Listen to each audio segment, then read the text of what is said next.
Ang init. 12:47. Naglalakad ako mag-isa.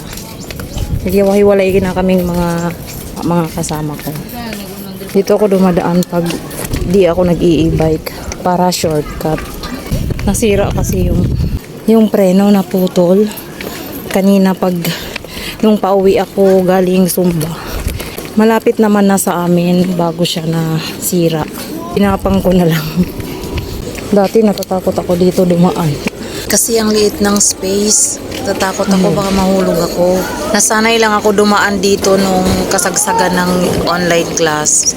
Dito ako dumadaan pag nagpapasa ng module sa school kasi pag nag-e-bike ako, ang layo ng iikutin ko dahil sarado ang gate. Yeah, Yung malaking gate. Hindi kasi pinapadaanan ng mga sasakyan. Doon ako galing, oo. Oh. Bahay na ako, guys. Andito na. Si Cooper.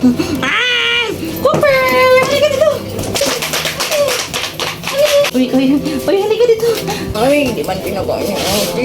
Hindi pinakain niya. Sus, miss kita, Cooper. Na-miss kita. Ikaw, di ka tumitigil, ha?